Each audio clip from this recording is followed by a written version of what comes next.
welcome to the Big Brain Podcast. I'm your co-host, Larry Cermak, president of The Block, and I'm joined by Namik, who's CSO of MegaETH. And we have a special guest today, Eli, founder of Zcash, Starkware, creator of Starknet. So welcome, Eli. Hi, Larry. Hi, Namik. Really great to be here. We call this the Big Brain Podcast. I think you're probably the biggest brain we've had so far, and that's not an exaggeration. It would be great, Eli, if you can kind of walk us through your background in terms of academia, then getting into things that you started doing afterwards, just so people understand why I'm calling you a big brain. And they say money never sleeps, except when markets close at 4 p.m. and on weekends. That's opportunity lost to lend, to grow, to make moves. But now everything has changed. A first-of-its-kind trade. U.S. Treasuries financed with digital dollars. Immediate, after hours. Live on Canton, entirely on-chain. Privately transacted. Liquidity unlocked, whatever the time of day or night. Instant financing, settled atomically. Turning 24/7 collateral mobility into a reality. Trusted by the world's leading institutions and the next generation of builders. Real assets, real utility.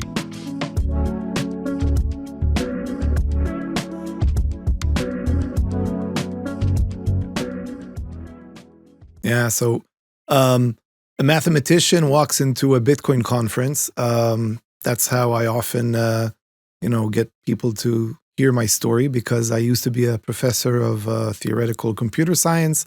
I held research positions at Harvard, MIT, Institute for Advanced Study. I was a full professor at Technion, Israel Institute of Technology. And then I chanced upon the Bitcoin conference in 2013, which, by the way, I heard was a place where a lot of people got red-pilled. And there I was the first to say that ZK solves two problems, not one, for Bitcoin. One is privacy, but the other one is scalability. And then shortly after that, wrote an academic white paper called Zero Cash, co-founded Zcash in about 2015. The token launched in 2016. And now, fast forward, I co-founded another company, Starkware, sorry. And then I'm CEO of that company.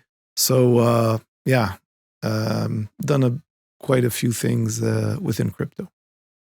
Eli, how did you realize in academia and in the research that you were doing that it can be something that you can apply to cryptocurrency? And when did you realize that you actually wanted to get into it yourself? I think even back then, 2015, 16, it was a little bit, maybe it attracted like less serious people than it does now. So how did you make that kind of mental leap to say, hey, okay, I will try to apply this in real life, and cryptocurrency is great for it? Yeah, so already in the early 2000s, in 2001, I started doing research on the length or the efficiency of certain kinds of ZK proofs. And by 2008, I already started funding and leading research into making those things practical, but I had no use case in mind. And in 2013, I was actually peddling my theory to practice, labs implementation across mostly academic institutions and trying to find use cases for them. And then when I stumbled upon Bitcoin, it's I had this eureka feeling that it's a little bit like falling in love. I realized that this is a place that really needs this technology. The people who got me to realize this were the folks of like Greg Maxwell and Mike Hearn, who basically said, okay, where's the code? We want to use it tomorrow. And I started arguing with them, back there at the Bitcoin conference, no, why are you going to use it? And they started saying, okay, here are a bunch of things we need it for. So I came out of that feeling that there's something really high potential here.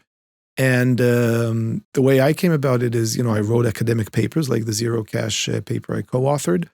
And then when Zuko approached us and wanted to commercialize it, I was one of the founding scientists, but sort of sat on the sidelines of that.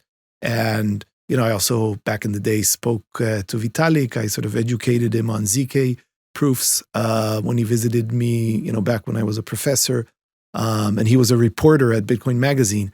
So slowly by slowly, I met highly intelligent young people who I knew were not, scammers or shady or anything like that.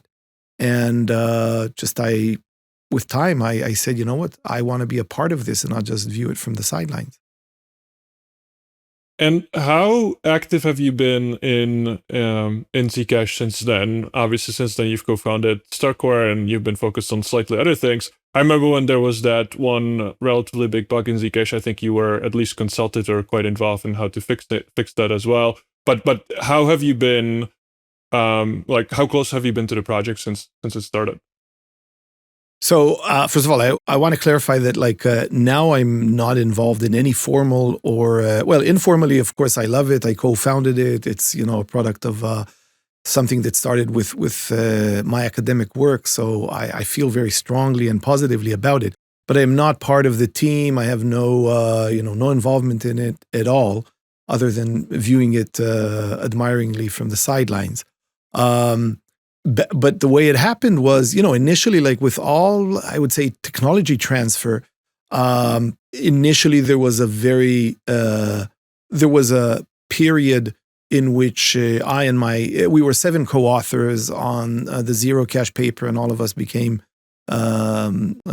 scientific founders of Zcash, along with the engineering team led by Zuko. And initially, we were very deeply involved in basically explaining the math. We had actually academic grade open source code that this was based on. So, going over that, explaining that, helping think a lot about that. So that was, I would say, towards the launch of Zcash, over the first 2 years, we were deeply involved. And then with time, I'll talk about my involvement. It went down over time. Mostly, a combination of two things. First of all, the team was great and took things, much more seriously on the product and engineering side than anyone who has a full-time position in academia can do. And also, I myself was, still doing my active research. And and also I was much more enthusiastic about ZK Starks as opposed to the ZK Snarks that are part of Zcash. So a combination of things led to me viewing this with a lot of love and admiration, which I still hold. But for many years already, certainly since I co-founded Starknet in 2018, I've not really been involved in Zcash. So most people who are listening to this podcast, as well as most market participants today, were not around in 2016. And I myself, for example, entered the space in 2020, 2021. And to me, Zcash was a dino coin. I am a big fan of privacy, big proponent of privacy, but I don't know how Zcash works.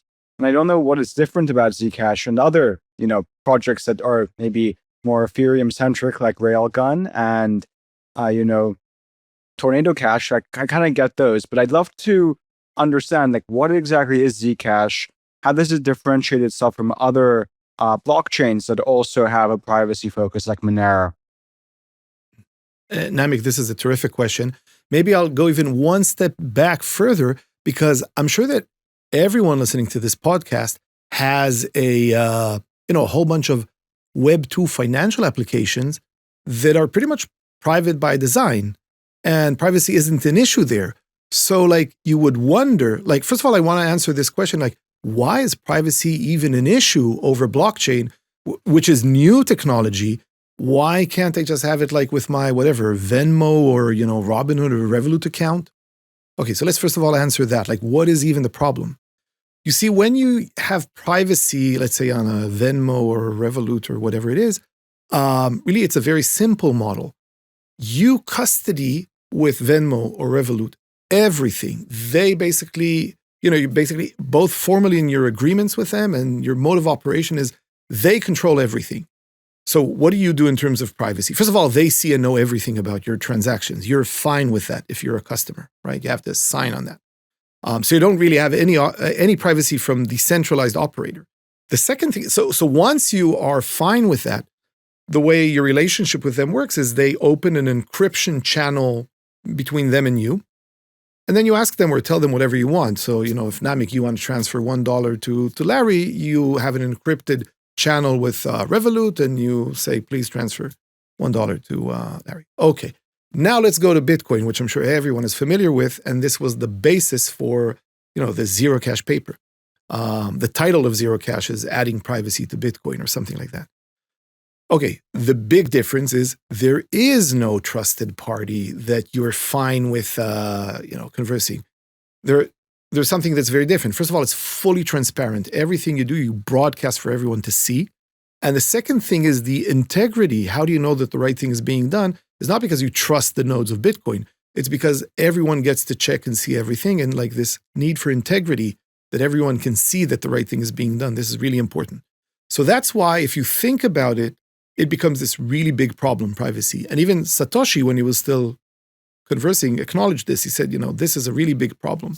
So you get you create several different addresses and all kinds of things, but it doesn't really work. Like Chainalysis reads through all of that. Okay, so you don't really have privacy on Bitcoin. Okay, so now I'm going to get to how to solve it. And there's an easy part and there is a hard part. The easy part is shielding. You basically, I'll tell you what you do. You take whatever it is that you wanted to do, like you want to transfer one, Zcash or one STRK token to Larry, and you, instead of sending that, transmitting that, you encrypt that. You put it under a hash. So now it's shielded. No one knows what's happening.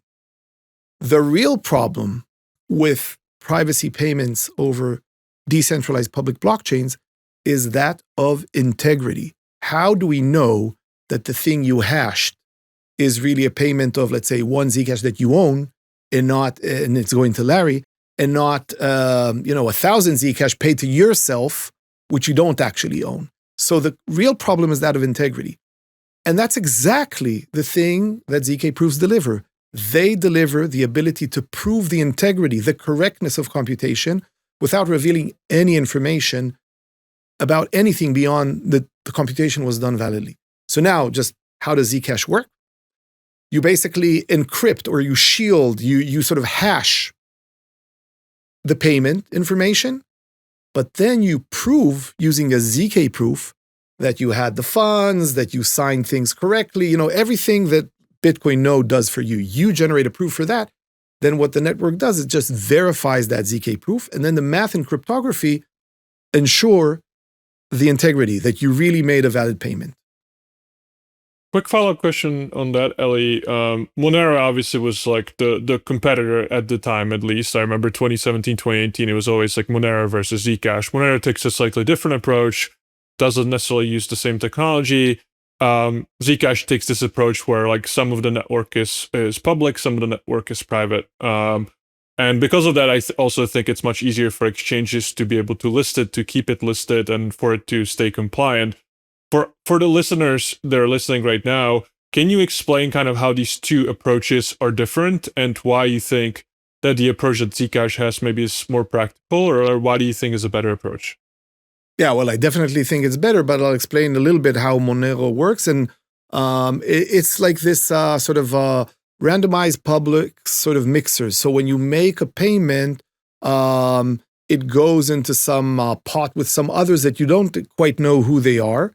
For instance, they could be some nation state always participating with you, and in which case, actually, all of your mixing doesn't really mix anything because whoever controls the other parts of it. So it's a little bit like putting a few funds in a mixer, and then there's a little bit of mixing, and then the funds come out. So it really sort of the anonymity set, how much are you mixing, and what big of a crowd is it that you are part of and unseen or shielded from is much smaller. Whereas in Zcash, basically you're part of, the anonymity set is the set of all transactions that have been shielded ever in the past and in the future. So that's the difference in approaches. And because of that, I think Zcash is technologically superior. So I'm curious to hear how this would break.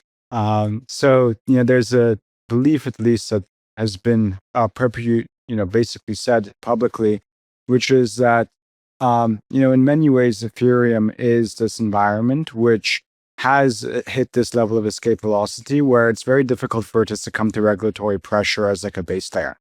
Right now, even then, we've seen stuff like Tornado Cash, have a very difficult time. So I guess I'm curious to hear, right? Like for Zcash, what's the fail case? Is there a scenario where with more adoption of the network becomes stronger? Is there what are the attack vectors where Zcash can effectively be compromised, if any? Well, the number one threat is what I hope by now isn't anymore the case, is just, it falls into obscurity and no one cares about it. And then if no one uses it, and then in particular, no one uses the shielded transactions, then it's not just that the anonymity set becomes very small.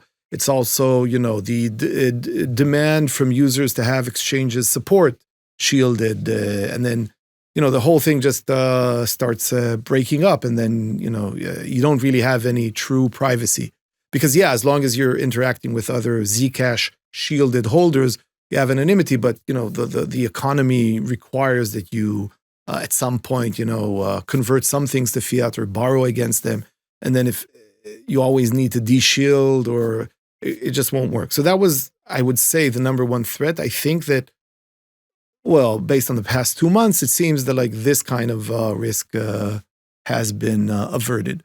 The biggest longer-term threat, which is a threat to all of crypto, but we have already the solutions, is quantum computers, which basically breaks the ZK snarks that we used in Zcash.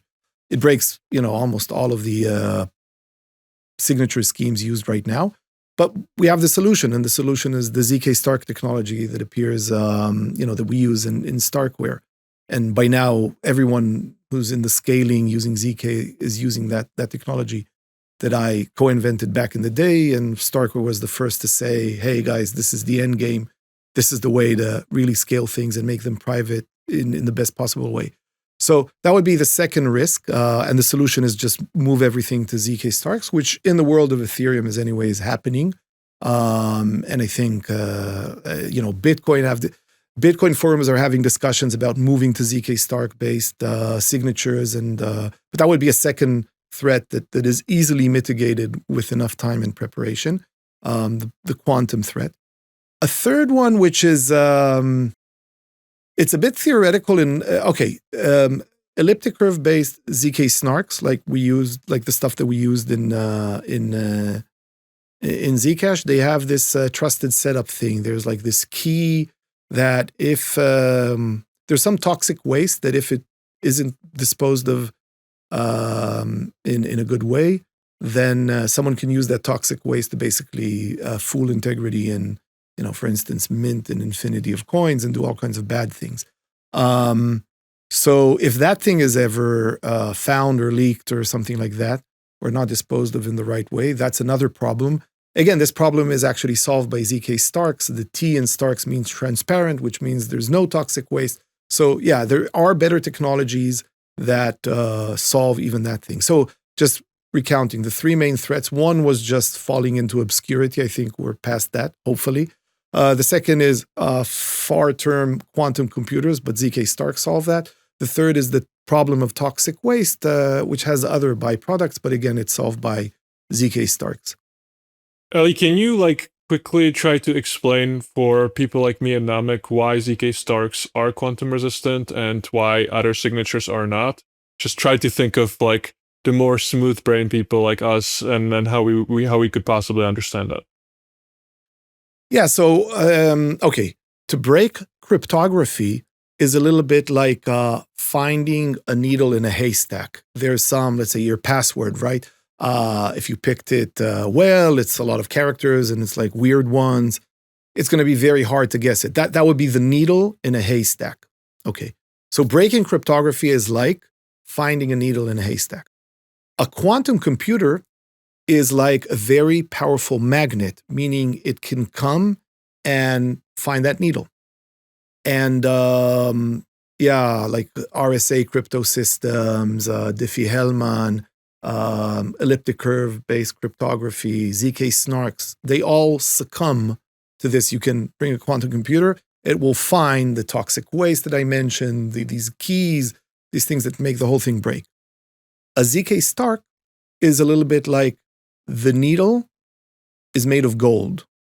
And if you try to find a gold needle in a haystack, a magnet is not going to help you because it doesn't react in that way. So just a quantum computer does not break ZK Starks, and it does not help you find a way to break the system. I could say it in more mathematical terms for those. So this was for the smooth brains. Quantum computers are like a very powerful magnet that finds a metal key. But if your system was built to have a golden needle as opposed to a metal needle, a quantum computer just won't affect it. And that is the case with ZK Starks.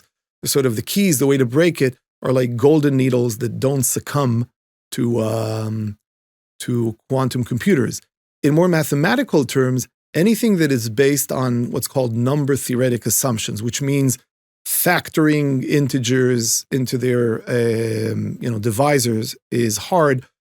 All of that breaks. And snarks are like that, and Diffie-Hellman is like that, and a bunch of others. Starks rely only on hash functions and their security. And hash functions are not about numbers and factoring. And we don't know how to use a quantum computer to break them. So Starks only require hash. Hash is not known to be breakable by quantum. That would be the more advanced, cryptographic explanation.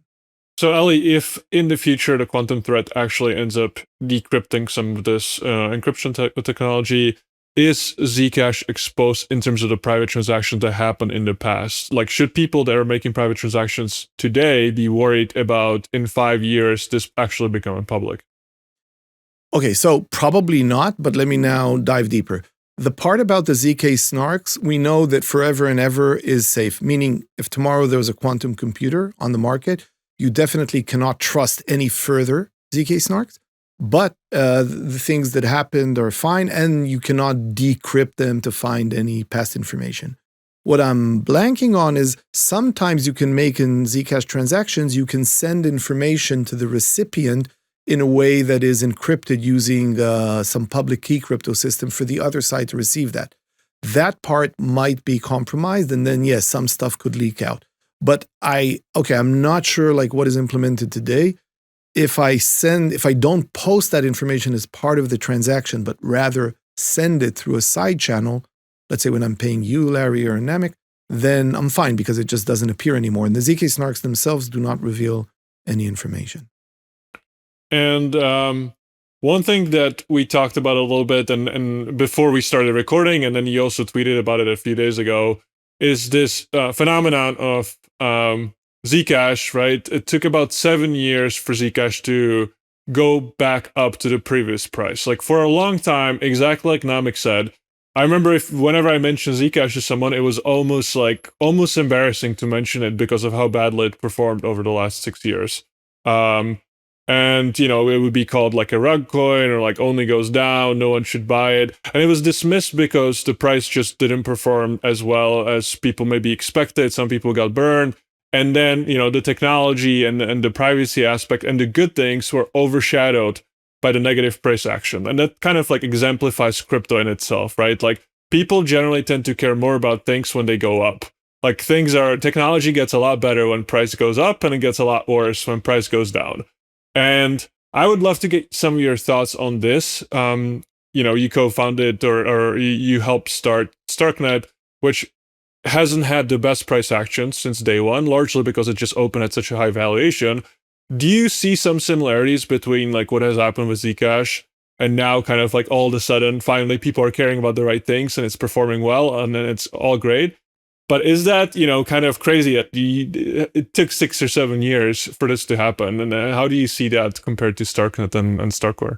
Yeah, so it's a terrific question. First of all, as you mentioned, I experienced this already twice. And you know what? If I try to find some analogy, it's a little bit like, I love watching a lot of movies.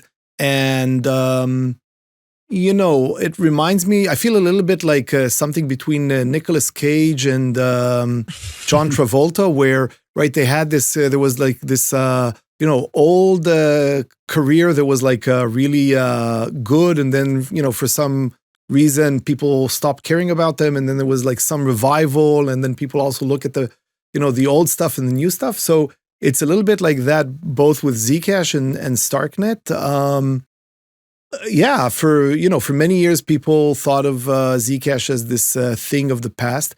The one set of people that did not think that way are, of course, the amazing Zcash team, who continued on with grit and vision and stayed true to the mission and vision of what they initially went to do, of what we initially went to do, which is using ZK cryptography in order to solve one of the most important problems of true decentralized blockchains, which is privacy, which is so important for human dignity, for freedom, for true ownership of your life. And while so many other teams have moved on and chasing the latest meme stuff and so on, it's really, really it gives a lot of support and backwinds for teams like Starknet. We're not the only ones. There are many teams out there who have a vision and are consistently moving forward with it in a way that is undeterred by chasing the latest whatever memes and so on.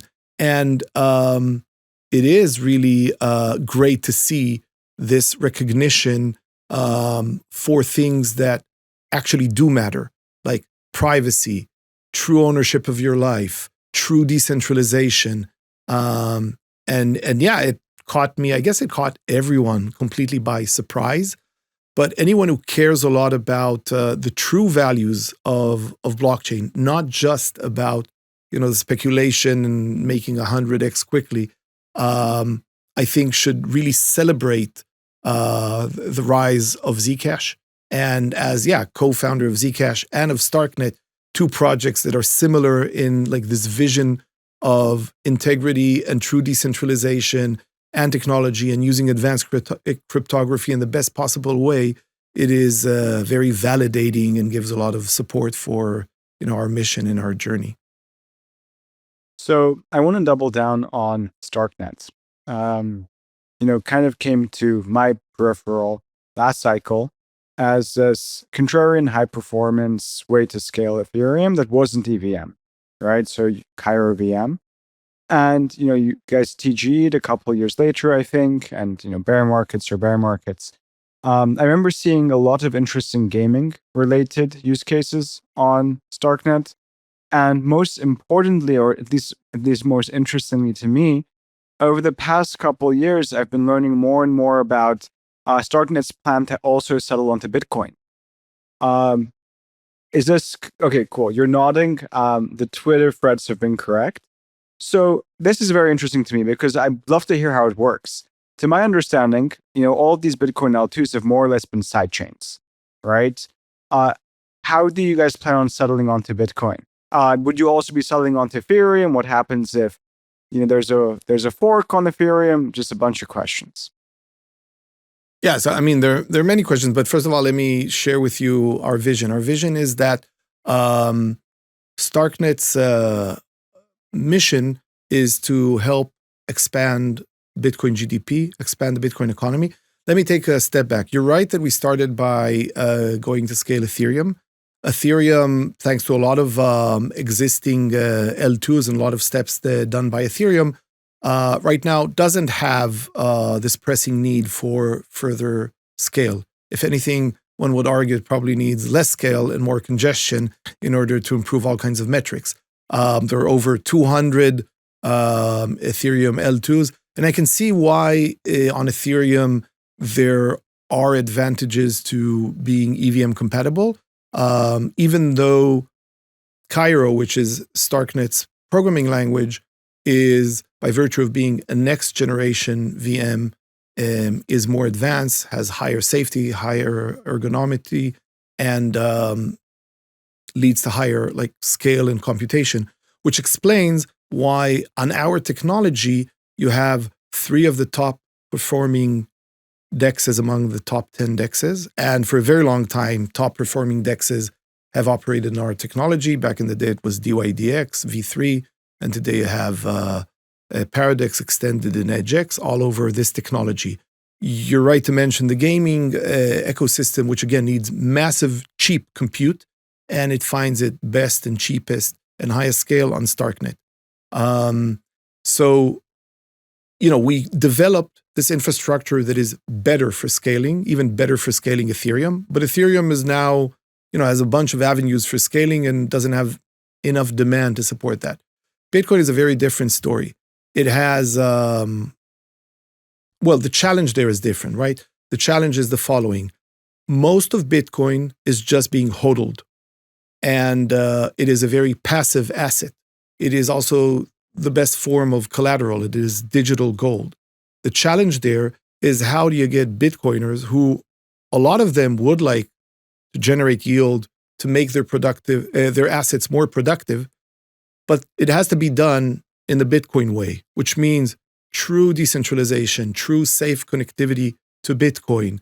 In addition to all of the things that we mentioned already, you want mature technology, you probably want privacy, you want cheap prices, you want a lot of liquidity. Okay, so the challenge with Bitcoin is different than the challenge with Ethereum. With Ethereum, it was, you take an ecosystem and you try to scale it. With Bitcoin, it is you want to take what is right now a static asset and allow it to become a productive one in a way that is compatible with Bitcoin.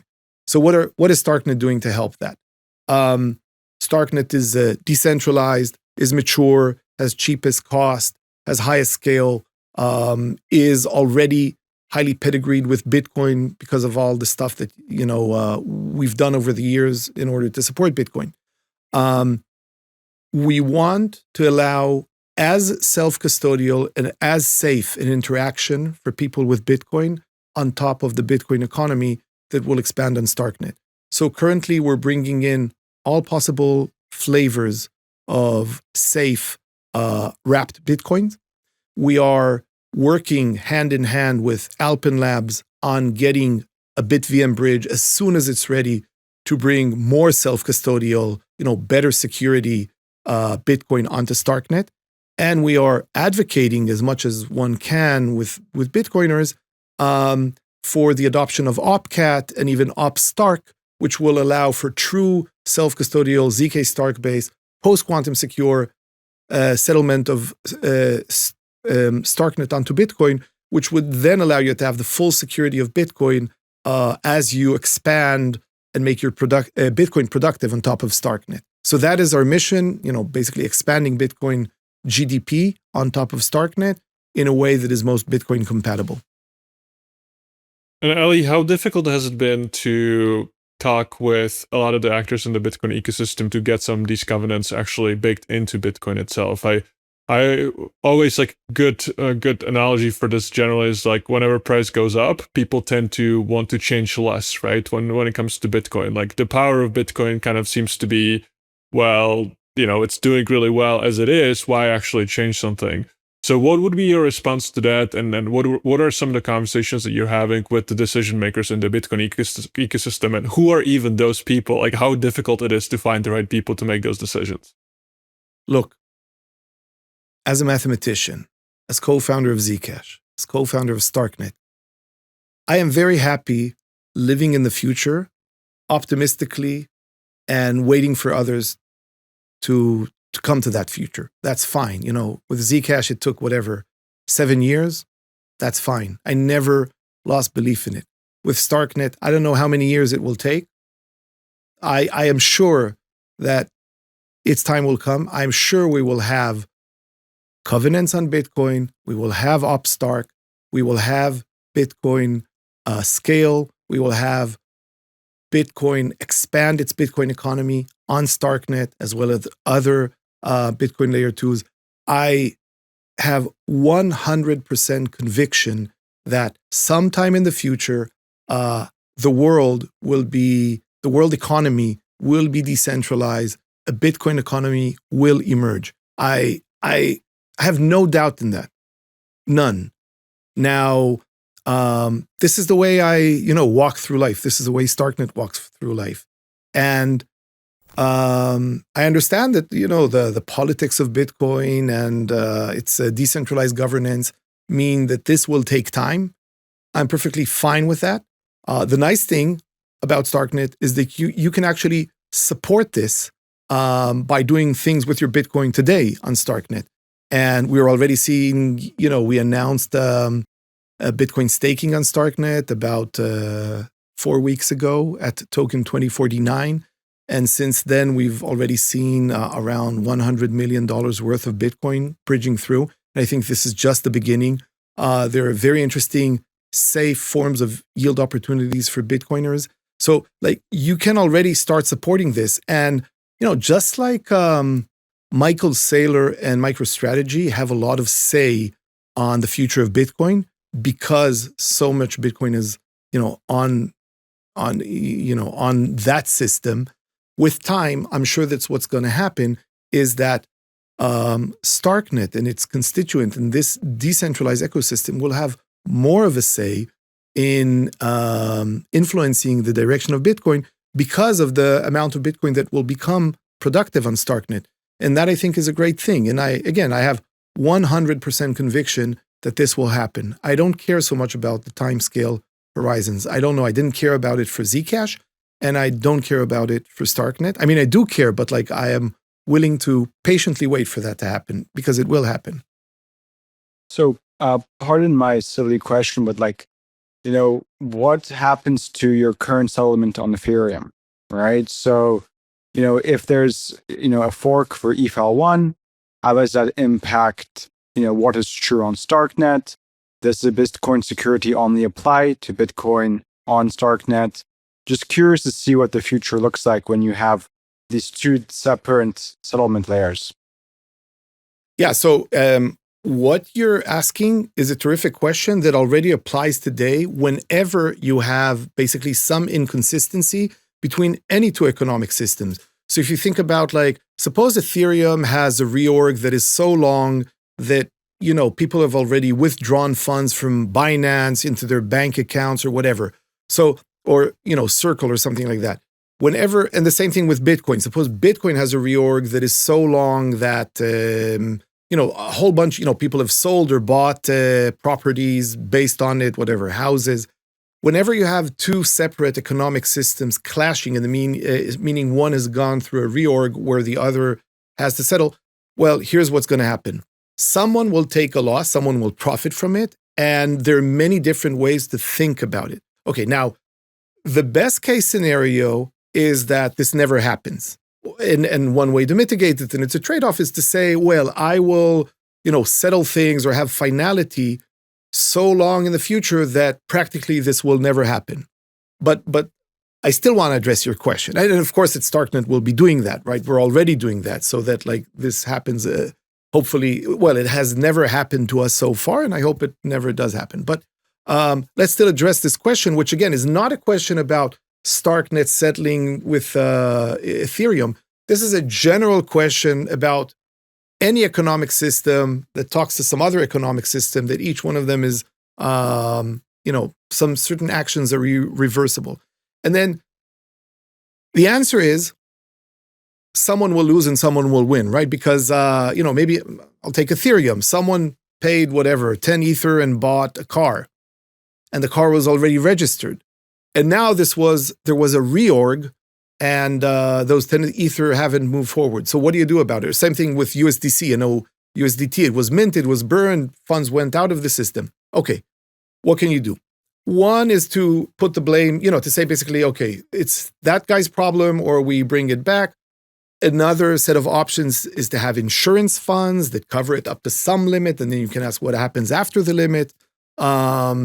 And another form, which is a little bit the difference between insurance and then making everyone pay for it is just, are you doing this towards the back or towards the future? So suppose you're $100 short. So either you had an insurance fund, and then everyone paid over time and you cover the $100, or maybe you never have an insurance fund and you're just saying, well, sorry, everyone, we're $100 short. So everyone puts in a penny.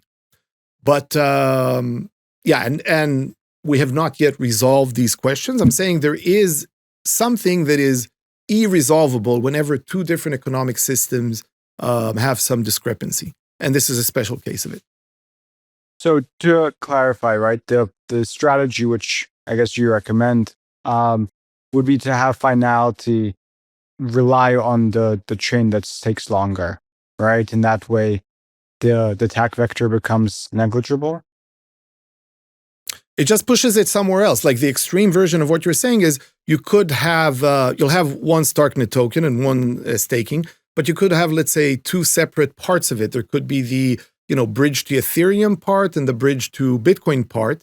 It would still not solve the problem because then you would have, like each system would be fully consistent with its version. But what about, right, things between, right? Ethereum, one thing happened, then there was a reorg. What does the Bitcoin side do with it? So you would still have the same problem. It's just different ways to solve a problem that is in which someone will take a loss, and the loss is due to different economic worlds disagreeing about some fundamental truth. To go back a little bit to privacy, which we've all kind of agreed that it's a fundamental right, it's something that's necessary in crypto. Is that a research topic that you guys are looking into at Starkware and for Starknet specifically? My understanding is that there are kind of some efforts happening in the background. Can you maybe talk a little bit about the future of privacy on top of Starknet? Yeah. So again, as co-founder of Zcash, I always wanted the markets to ask for privacy so that we could prioritize it. And now that the markets are saying we want privacy, we definitely are prioritizing it more on Starknet. And since Starknet's mission is to expand the Bitcoin economy, the way we view it is that to expand the Bitcoin economy, you also need privacy.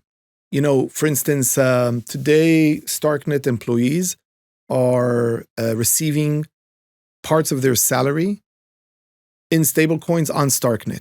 So my CFO has a problem with, what if employees start comparing their, their payments? Same thing with contractors that we have. What this means is that as you expand Bitcoin economy and more companies come in, there'll be more and more demand from security officers and CFOs to have privacy as a default. And as I said, I'm very happy that now the world is actually demanding more and expecting more privacy because this will allow us to prioritize more privacy work. And we're already doing that, as we speak, with a lot more details to come out soon. But yes, we are prioritizing privacy research and privacy products and privacy initiatives on Starknet as part of expanding Bitcoin GDP, which is going to require that. And outside of privacy, what are the top priorities right now for the research that you guys are doing? Like, is the goal still to get to as decentralized of a system as possible? Is that still the number one priority right now? Or like, what are the things that you guys are still, maybe you personally still don't feel like, okay, this is still not perfect. We need to actually get better here to create a system that the world will be able to use and scale? Yeah, so Starknet has always been very ambitious in its goals and is also, very well funded and very large. We may be one of the largest, blockchain infrastructure teams. Just the Starkware team has over 200 employees and basically all of it working on infrastructure. So among the things that we want to solve, first of all, is decentralization. So to the best of my knowledge, among all L2s out there, we're the only ones, we're not just tweeting about decentralization, but actually, and many of them have stopped tweeting about decentralization and are fine and happy about having one centralized operator and then relying on decentralization on the L1. We are not fine with that. So we are not just tweeting about it, we are making concrete steps, and roughly half of the engineering team is working on decentralization. We already are running a Tendermint protocol for the sequencers. We're going to be expanding and decentralizing more and more. We have already staking also for Bitcoin and for STRK. So that's one thing that we're doing research on and innovating on. Another one is on proving side. So we just introduced Stu, our second generation prover and the fastest ZK Stark prover out in the world, into production on Starknet. And we will be doing things related to privacy and client-side proving, because proving is something that we're very committed to, and we've always, led the pack on Stark proving. We basically convinced the world that it is the end game, so we have to advance on that. We already mentioned privacy. Another thing that I want to mention is in relation to Bitcoin, two aspects. One is expanding the Bitcoin economy, which means bringing better and better and safer self-custodial ways for you to use your Bitcoin and make it productive on Starknet. We already have staking. There are a lot of yield opportunities. You can borrow stables at the cheapest rate against your Bitcoin. But another very important aspect that we'll share details about, towards 2026 is about tokenomics, how to connect the basically the value accrual of the Bitcoin activity to basically the assets and tokens that are on top of Starknet. Because it's very important for the decentralization that the security level of Starknet as a Bitcoin economic layer and as a Bitcoin GDP expansion layer, you want to have a connection between the expanded activity and the role of the token, the STRK token that supports it. So that's another area of research that we'll be spending time on. We're kind of running towards the end here, but I have one last closing question for you. There's now so much block space available. You mentioned it yourself, like Ethereum almost has the opposite problem where it needs to be slightly more congested, but in general, block spaces, there's just a lot of it. There's not a lot of use cases outside of speculation today. Hyperliquid came out of nowhere and now is doing billions of volume, mainly focused on trading. There's Polymarket and Kalshi and, prediction markets. But generally, a lot of the use cases today are focused around speculation, betting, gambling, and so far it's very much like financialization of everything that exists. If you would venture a guess, what do you think will be the thing that helps us go from our parents starting to use blockchains, for example, or something that will be a little bit less focused on speculation, but still interesting enough to actually want to use a blockchain versus a centralized infrastructure? Do you have any ideas, or are you allowing the market to kind of figure it out themselves? Okay, so realistically, there'll be a lot of speculation and people will talk about the speculative aspect, but I'm not a speculator myself. I don't do these things. And I strongly enjoy and value all the stuff I can do on Starknet today. And I'll share with you why and why, my siblings, my friends, my parents may want to do something like that. You own your life. I'll explain. In all the interactions I ever had over Starknet, and I use, the ready metal card to pay at stores, and I do everything I can on it. I never had to pick up the phone and talk to a customer support. I approve and authorize, and I decide on everything I want. There are no limitations. I own my life. No one gives me shit about any aspect. And I just spent a couple of months in New York and tried to sort of get I have a few US-based bank accounts and try to get my credit cards and debit cards just to work. And not a day passed by where I had to pick up the phone, go into the app, approve it, talk to someone.